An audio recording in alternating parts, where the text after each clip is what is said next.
To look at how we can sustain the already ongoing government delivery programs, but also being conscious that government and public administration is complex and requires a lot of relationships, both horizontally and vertically. Horizontally, the relationships among arms of government and levels of government, the national government, county government, but also at the national government level, the three arms of government. We must, as the executive, forge proper and constitutional relationships with the executive and the legislature. But also, more importantly, vertical relationships between those entrusted with public positions and how they relate with members of the public, our accountability to the people of Kenya. So this meeting is taking place at a particularly opportune moment. It is the first since the ODM and the UDA signed an MOU that not only preserved the nation, but also set out a broad agenda for the creation of a people-centered, proactive, inclusive, and pragmatic service delivery. The review also comes at a trying time for the country, emerging for those demanding better services and more say in government. The ferment is also driven by those who feel they have to be in power. Both categories are citizens of Kenya. They deserve a hearing. It is my hope that this policy and performance review could lead to a better understanding and ownership of the government by the people. With the lessons from the recent past, I would say that going forward, everything has to be about the people, not the leaders. One of the lessons I hope you have picked is that without the people's understanding and ownership of government policy design and execution, a perception will persist that the government is not delivering.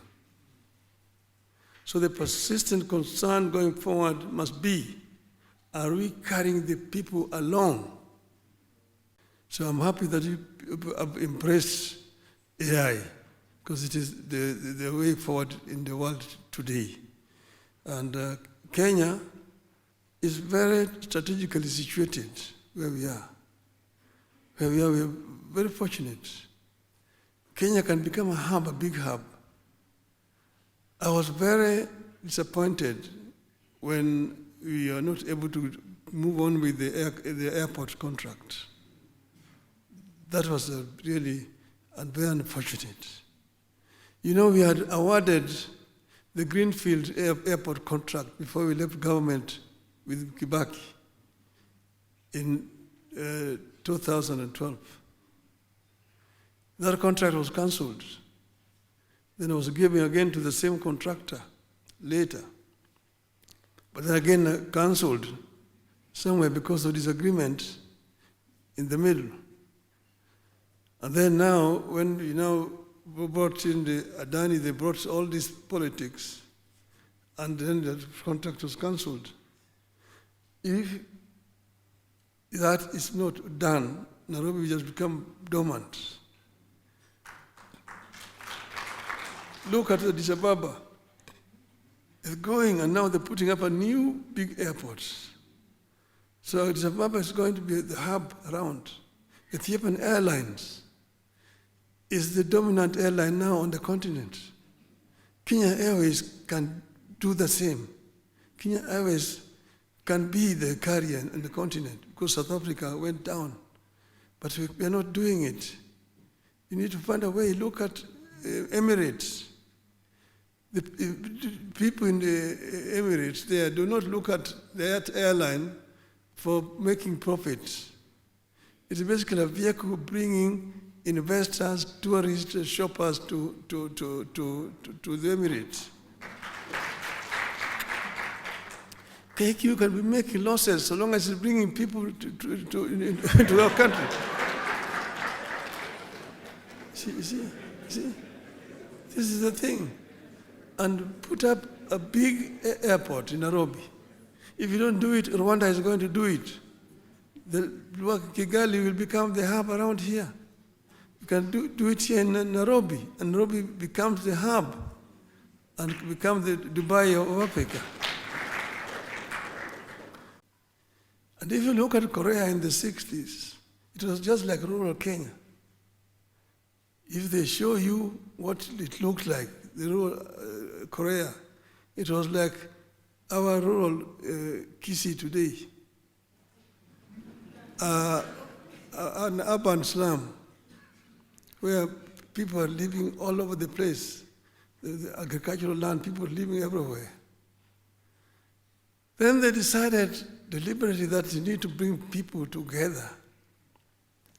People live together. They came up with an idea of housing. But this housing was not just building shelter for people. You are addressing 5 fundamental issues here.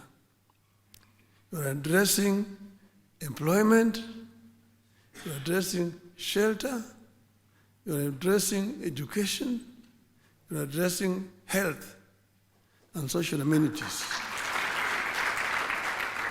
So it becomes an integrated development. If you build affordable houses in Kibra and leave it there to people, they will move in. But how are they going to pay the mortgage?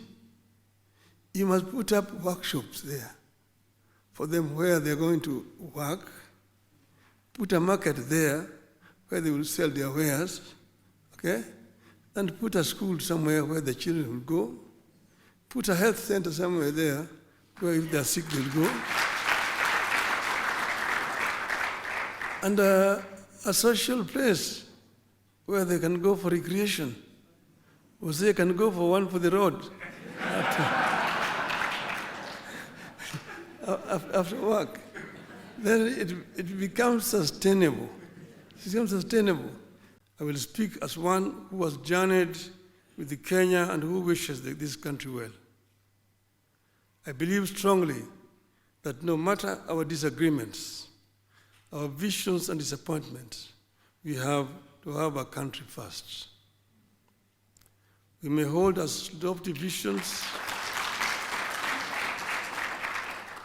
we may hold as lofty visions as we wish, but without a country to implement the ideas, they will remain mere wishes and defiled dreams. An imperfect nation making efforts to become a more perfect union is preferable to a nation that went under.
we are embarking on a process to reimagine the legacy structure of government. The structure inherited from the father of the nation hasn't changed much.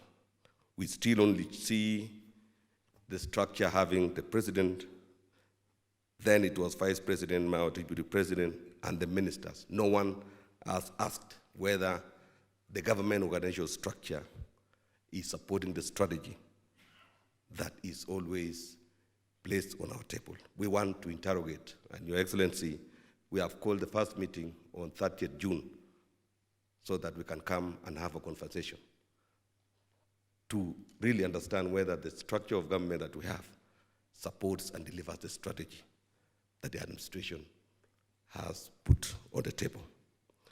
We are also establishing a new framework for inducting state officials into government and introducing mandatory continuous training. We envision to forge a new breed of leaders at the apex of public service through leadership training so rigorous to borrow from the disciplined forces, because Kenya needs stewards of civil servants who serve with the same devotion as those who defend our borders. Upon your assent to the conflict of interest bill that will soon be assented to, we will prepare an executive order placing the fight against graft directly in the hands of every cabinet secretary and every principal secretary. No more excuses, no more delays. But Your Excellency, this fight cannot be won by the executive alone. To the citizen watching their child learn in a crumbling ECD class or queue at an understaffed hospital, government is not divided into branches. For them, it is one promise broken or kept. In that regard, we implore Your Excellency to engage these other levels and arms of government, as you guided yesterday, to entrench accountability and bring to an end the impunity that continues to simmer across our counties and equally in the other arms of government, and extend this reform to every county, every court, every corner where public trust is being eroded.